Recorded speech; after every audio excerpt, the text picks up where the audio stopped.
But at least you know you can always look back and say, I tried, I did it, I overcame the risk, and I did something that a lot of people would never even attempt. So that kind of makes me a boss. You an entrepreneur, I got what you need.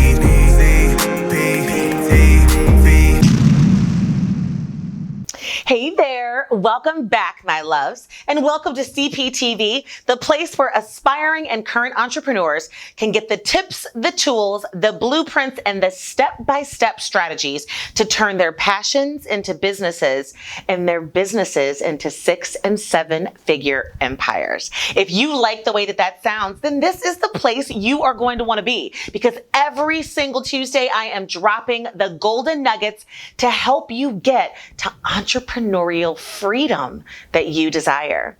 I am CP, and if you don't know me, my name is Cheryl, but you can call me CP, as all of my CPTV family does. And today we are talking about fear, my loves. I'm not talking about your everyday phobia type of fear. Oh my God, look at it. I hate them. They're so stupid. Oh my God, it's not leaving. It's looking at me. He's going to try to come in here and get me. I'm not kidding.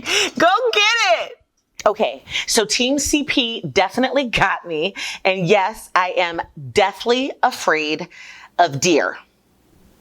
Go ahead, get the laughs out. It's all right. Don't judge me. It doesn't matter. It's a very long story, and it's not a story that I have time to tell you about now, because I want to focus on the lesson at hand.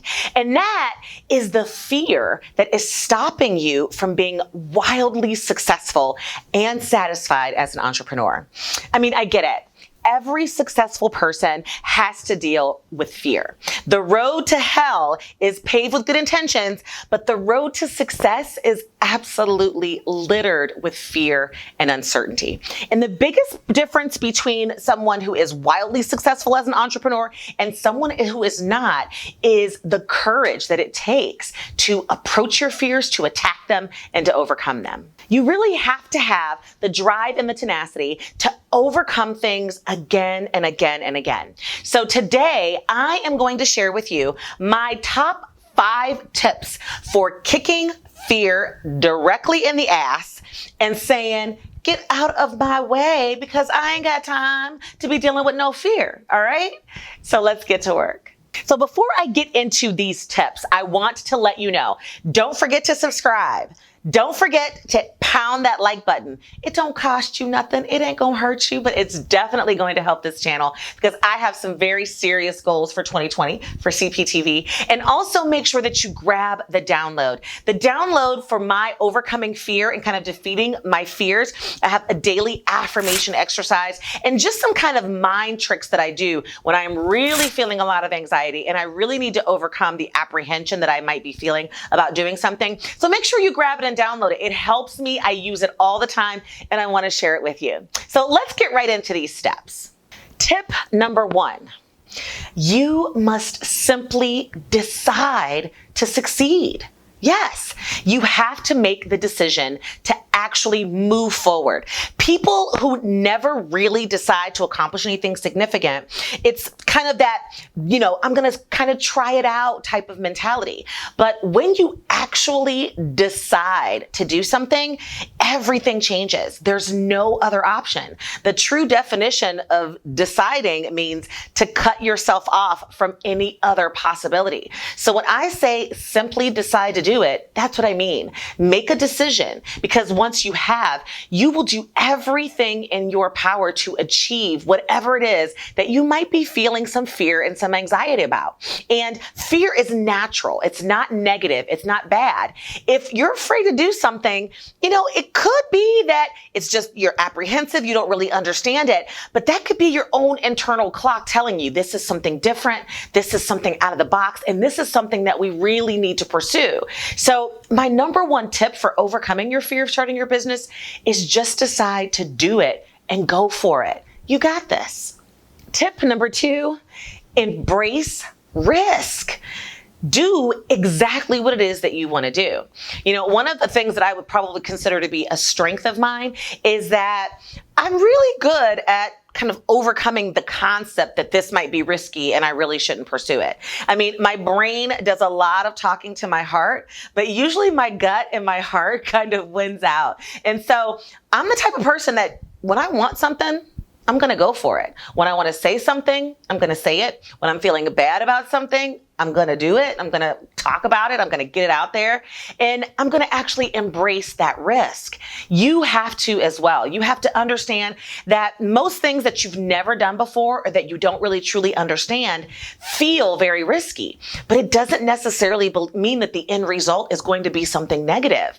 Risk can also result in very, very positive experiences. So embrace it. If you've got that feeling of apprehension, just go for it. Attack what you want. Live with no regrets. You only get one life. Trust me. And starting your business is a risk. But won't you look back 5 years from now if you never take advantage of the opportunity to pursue it and say, did I make a huge mistake and do I regret not going after it? Most likely. If you go after it and it doesn't work out, so what? Not everything is guaranteed, but at least you know you can always look back and say, I tried, I did it, I overcame the risk, and I did something that a lot of people would never even attempt. So that kind of makes me a boss. Tip number 3. Prepare yourself. And that means whatever the outcome is that you are afraid of or that you feel is too risky, spend the due diligence in actually preparing yourself and educating yourself and getting yourself ready for that possibility. The more time that you spend actually learning about what it is that you're afraid of, the more that the fear actually reduces itself. And the more time that you actually prepare for what that end result would be, the more prepared you're going to feel, the less fear that you're going to actually experience because you're already know and are aware of what the outcome could be. You've planned for it. You've strategized about it. You've learned about it. You've done your due diligence. So the more you learn, the more understanding that you have, the less fear you'll actually experience. And that is a key piece of actually overcoming fears, especially when it comes to starting your business. So go out there, get the education, fill in the missing pieces, find out what you don't know, ask questions, join some groups, take some online classes, get a coach, and begin to go through the process of preparing yourself for whatever it is that you are fearing. And once you do that, you'll see that the 90% fear that you were feeling before is actually going to be reduced down to less than 10%. And at that point, nothing will be stopping you from moving forward. Realize that you are enough. Oftentimes, fear, especially when it comes to starting a business, stems from self-doubt, a lack of self-confidence, insecurity, and what I call imposter syndrome. Now, don't get me wrong, imposter syndrome is something that most entrepreneurs experience all the time. Even though I've been an entrepreneur for over 20 years, I experience imposter syndrome all the time. Sometimes, even when I'm making these videos for you, I'm thinking to myself, do I really have the authority and the know-how and the experience to be teaching people how to do this stuff? And I talk to my mentor, I talk to my husband, and I need pep talks from them to say, you are enough. You've been doing this forever and ever. So that self-doubt, those insecurities can creep up in all of us at different times in our lives. You have to say to yourself over and over again, you are enough to be a kick-ass entrepreneur. You are enough to be able to balance this career. You are enough to be able to achieve your dreams. And while you may not 100% be a master or an expert in every single skill that you need to run and drive your business, you can hone those skills. You can dive into education. You can commit yourself to learning and improving upon those weaknesses. And you have enough now to be able to move forward. Trust me. And as you continue to hone and as you continue to prepare and as you continue to believe in your abilities as they exist right now, that confidence will continue to grow and that fear will disappear. And tip number 5, and this is a biggie, start small. Fear definitely comes from feeling overwhelmed. And when you're thinking about starting a business, overwhelm is one of the number one things I hear and points of frustration that I hear from students, from folks who want to pick my brain, and just from people that I talk to in my social media and in the questions that I get in my DMs and my inboxes. And that overwhelm creates paralysis every single time. And of course, you become fearful. You don't want to move forward. You feel like there's so much to do that it's just easier for me to do nothing. So when I say start small, I mean take it bit by bit, chunk by chunk, day by day. Take one little piece of starting your business, focus in on achieving that, on accomplishing that, and then move on to the next piece.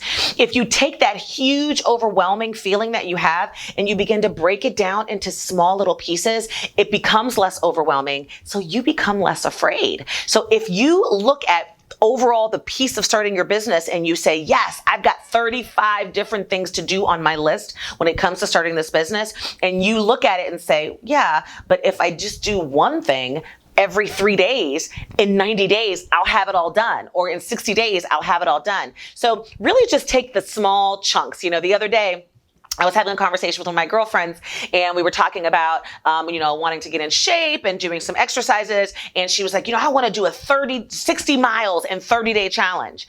And I'm like, for neither one of us that has really been into running over the last few months, especially through the winter, 60 miles in 30 days is a lot. Why don't we just say 7 miles in the next 7 days and see where we are, and then kind of pick a new time frame? And it was like, all right, I can do that. The idea of having to achieve 2 miles a day every single day for the next 30 days became completely overwhelming. And I was on the verge of being like, I ain't doing that. That don't sound sexy. I don't want to participate in that. But when we broke it down to just something in 7 days, I'm like, I can do anything in 7 days. So yes, let's go for it. So I was able to kind of break it down into small chunks so I could actually move forward. And that is what I'm telling you about fear. Forget the big picture, forget the overwhelm, forget the entire list, and just break it down into small pieces, step by step. And you will kick that fear in the ass and have a business before you know it. So yes, it is scary. The idea of starting a business can be, anxiety driven, but anything worth having is a little scary, especially in the beginning. If you need some help, again, don't forget to grab that download. I'm going to link down below in the description and in the comments. I want you to grab it. And when you are feeling completely overwhelmed, so much so that you think you want to shut down completely and stop moving forward with your dream, I want you to do the Overcoming Your Fear affirmation exercise that I'm sharing with you. It is so helpful. It will change your life. So the only way to truly be free is to conquer your fears. And the only way to conquer them is to face them head on, to come up with real true strategies and to overcome them. And these 5 things that I think I've shared with you today, if you implement even just 2 or 3 of them, especially with things in your life that you really fearful of, unless it's maybe deer or something, trust me, I've tried to face them. I've tried to stand toe to toe with them. It is a fundamental phobia, y'all. Don't judge me. Don't laugh. I hear you laughing. That's okay. I'm gonna forgive you right now, because every time somebody hears it for the first time, they think it's hilarious, but that's all right. That's all right. We're going to eliminate deer from this whole conversation. I'm talking about starting a business that is less fearful than actually facing a deer head on, y'all. So with that being said, guys, go ahead, implement these 5 things. You will be on the path to starting your business, kicking that fear in the ass, not letting it control you. And until next time, my love, I will see you next Tuesday. Mwah!